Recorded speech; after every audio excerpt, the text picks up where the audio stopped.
Welcome, this is your VCO Guide to the Assault. PlanetSide 2 is based almost entirely on territory control, and a team who can claim ground efficiently and keep it will receive greater rewards than those who simply play to rack up their kill streak. This is a belief shared by all members of VCO, greater glory in territory control rather than sitting in a base and farming kills. In this guide, we will discuss our standard approaches to assaulting the territories known as the Big Three, as well as some tips you can use regardless of wherever you're fighting. There are many different base layouts in this game, but three particular locations usually become the focus of the battle and goal of many endgame alerts. They are the amp stations, tech plants, and biolabs. These three locations reward their owners with the largest amount of nanites compared to smaller territories, as well as a passive bonus to all players who share the base owner's faction on the continent. There can potentially be several copies of each facility in any one continent, but regardless of how many there are and which continent they are on, they will almost always have the same map layout. One thing the Big Three share, as well as many of the larger territories in PlanetSide 2, is having something called a Spawn Control Unit, or SCU for short. If it ever becomes disabled, the local spawn rooms will no longer function, and it is unlikely that defenders will be able to keep their base. When attacking larger facilities, it may be worth considering disabling this first in order to eliminate the defending team's ability to respond to the fight as quickly as they normally could. The first of the Big Three is the amp station, most recognizable by its walled defenses surrounding several smaller buildings and a primary structure. Amp stations truly are the castles of PlanetSide 2, using multiple layers of shields to protect both a key control point and the spawn control unit. Two shield generators deny access to the point and SCU and must be taken out before you can begin the assault proper. Given the large area that amp stations cover, it is rare that a single gale drop will be enough to secure a win. It is usually advised that all squads pull asunder from nearby territory and keep their galaxies online in order to maintain an assault. Take out the tank shields to allow closer sunder deployment, or use a gate shield diffusing sunder, GSD for short, to break into the base. Breaking straight into the main building with even the lowest GSD certification is possible, but you'll have to be quick. Once inside, be prompt in hacking both vehicle terminals and pull further assets that allies can spawn into or use to protect the sunders. The building's interiors feature a main floor right beside the vehicle spawn pads. From here you'll find two stairwells leading to vehicle spawn terminals, as well as a path that leads to a basement containing the SCU. The SCU is also accessible from a back door on the opposite side of the complex. On the second floor, in addition to the vehicle spawns, you'll find the bridge which overlooks the main floor and a grab lift to the roof and air vehicle spawn. This bridge is often where the control point is located and can make assaulting the amp station from ground level difficult, as enemies here have a considerable high ground advantage. To counter this, the advised method of breaking into an amp station is a gal drop on the roof. The roof also happens to have a convenient, raised shield-like structure, which can protect you from aerial attacks while traveling to the building's roof access. Once inside the roof access, regroup with your squad before proceeding down the lifts and securing the point or the SCU. The immediate area surrounding the point is very easily defended, providing ideal lines of fire for engineer turrets and for heavies raining down rockets on would-be intruders. This is excellent for once you've already captured the point, but taking it in the first place requires quick reactions. You'll need to assault the point as soon as the shield generators go down and before your enemy has enough time to set up their defense. If they've already set up on point, it is likely an attack from multiple angles will be necessary to wipe out the defending team. The tech plant is most recognizable for the crow's nest, a long, bridge-like structure on the rooftop that houses several anti-vehicle turrets.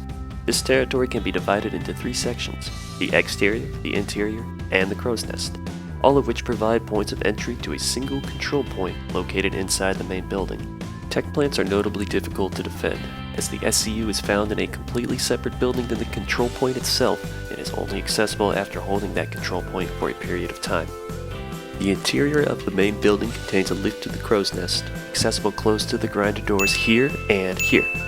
Partway into the building, you'll find the stairs to the gun deck, known as such because of this huge gun. I have no idea what it's supposed to fire, but if I were to guess, I'd say that it uses smaller, inferior guns as ammunition. But enough on that.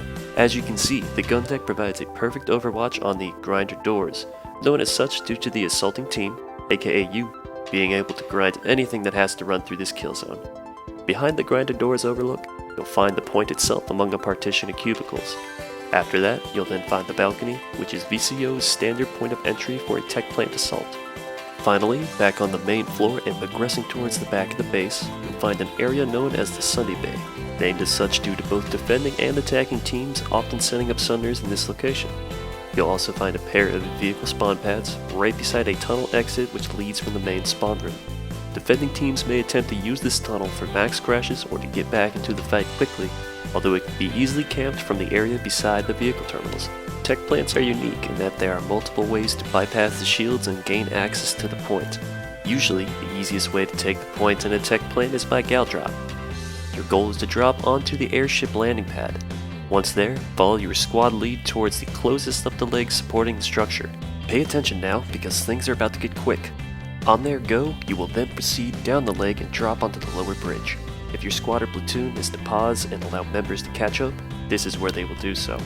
Facing the end of the bridge closest to the legs you just descended, you will then find two holes along the base of the support. These holes are big enough to drop through and land you at what is referred to as the outer balcony. Hold there and wait for your squad, because the enemy may have an ambush waiting for you. Once regrouped, make your way inside the facility to an area called the balcony. This is by far the most important area to control during a siege of a tech plant, due both to its defensible high ground position and easily held flank. This brings us to the absolute most important part of taking a tech plant. Tech plants are very easy to get into compared to the other members of the Big Three, but once you're inside, there is rarely any way of getting reliable, long-lasting respawn logistics anywhere close to the immediate fight. So, the most important part of attacking a tech plant will be your squad's composition, most notably the quality and quantity of your squad's medics. It is not uncommon for your SL to request some of the squad's heavies to switch to medic in order to ensure the team has a better chance of surviving the full cap timer. Once you have dropped onto and secured both outer and inner balconies, your PL and SL will then decide if you to stage yourselves at the vehicle spawn, the grinder doors and their gun deck overwatch, or the balcony. All three of these locations will give you a vantage point if and when the enemy counterattacks. If for whatever reason your squad is the only one in the point building, always choose to protect the balcony, as it is the highest location with vision of the control point, as well as the only reliable beachhead for allies entering the fight. Once you have the high ground, regardless of whether it's the balcony, grinder doors, or vehicle spawn walkway, do not leave it. If the enemy starts making a push, any unit on the ground becomes a liability, and friendly fire is very common. The final member of the Big Three is the Biolab. Instantly recognizable thanks to a certain Pauly Shore movie, the dome figure makes for more than just an interesting structure.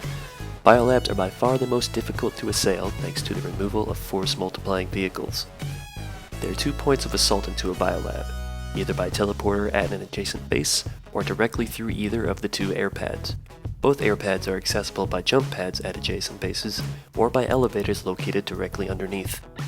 Defenders of a biolab can very easily deduce where their enemies are going to assault from. Because of this, it is not unheard of for biolabs to be defended by only a handful of squads, regardless of how big the assailing force is. Inside the biolab, you'll find a number of corridors, smaller rooms, and positively gorgeous plant life. There are 2 teleporter rooms in a biolab, each of which are connected to one of its satellite territories. Most biolabs contain 3 to 4 control points as well as an SCU protected by a shield generator. Multiple doorways and corridors quickly become camped choke points, and this, along with the fact that you're almost guaranteed to know where an attacking party is going to spawn from, means biolabs are almost impossible to take if the defending team is given time to prepare. It is entirely possible to drag out and even win fights while drastically outnumbered, so as long as you have the defender's advantage. When attacking a biolab, the key is swift action. It is best to do it right the first time, because the longer the fight lasts, the less likely you are to win. Compromising the SCU and preventing enemy reinforcements is top priority. The SCU's shield generator is located on the bottom floor of a 2-story building. This building features a bridge on its 2nd floor, which connects to a crescent-shaped building also known as the Banana Building. The closest entrances to the shield generator are easily camped and often are. Staircases on both sides give the defending team a choke point as well as high ground advantage, which makes the easiest way into this building the 2nd floor entryways, located here and here. Things are about to move real fast here again, so listen up. Once loaded into the exit teleporter room, immediately push through the shield doors closest to the edge of the biolab dome. Never go straight through the center of the biolab. This is the quickest way to get caught in the crossfire and fail to accomplish your objective. Continue to hug the side of the dome, ignoring the first entrance to the Banana Building as it is likely to be camped by the enemy. continue down the pathway. You'll encounter a climbable rock formation which will bring you to the top of the balcony on the second floor of the banana building. Regroup with your squad on the balcony as needed, then breach and secure the second floor of the banana building. Once the second floor is cleared for friendly advance, proceed to push across the bridges connecting the banana building to the shield gen building. Depending on the biolab, you may be pushing straight into an enemy control point at this time. Once your initial breach succeeds, it should be a much easier fight as you will then own the high ground against all resistance on the bottom floor. As the generator is compromised, ensure you reassume all high ground positions and lock down all entryway choke points. When the shield generator is down, push straight through the SCU room and begin immediate spawn room suppression, leaving a token force behind to compromise and defend the SCU directly. You will be able to more effectively contain the enemy by creating a wide defensive line close to their spawn room, rather than packing all into the SCU room and becoming a C4 fairy's dream. Once the SCU is down, you should be able to easily capture any control points that have yet to be flipped, so as long as it's safe to leave the ones you've already claimed. A biolab should fall swiftly and promptly within the first 5 minutes of the attack, otherwise it is far too likely that the enemy will be able to stage a successful defense. These 3 territories become the focus of many battles, but the smaller territories should never be overlooked. Regardless of where you're attacking, there are some simple tips to make the job easier. First, always keep moving. Defending teams are often camping corners and doorways as well as looking for any line of sight they can get on you. If you stop even for just a moment, you put yourself at greater risk of a headshot.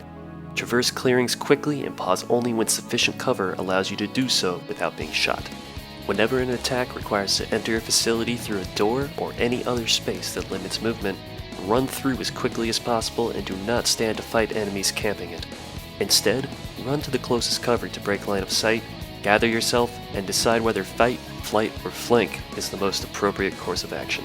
Seize control of buildings whenever possible, both to limit the amount of heat you take from mechanized forces and to force the enemy into choke points, as well as to gain control of any high ground advantage an open rooftop will give you and your squad.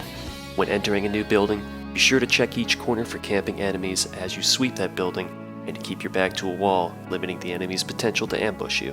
When responding to orders, remember that the SL will do their best to position their squad in an area where they can be both effective and sustain a good fight. Ultimately, it will be up to you to keep yourself alive. Learn your limits. Know your preferred distances for enemy engagement, and know what classes and weapons you're comfortable with. After you've figured that out, don't be afraid to experiment. PlanetSide's a big game, and there are lots of different ways to get stuff done. Try out some new weapons and tactics, and find whatever gives you the greatest edge in battle. And there you go. Now you're ready to capture territory the NC needs for victory, as well as take part in an organized assault. See you on the other side, soldier.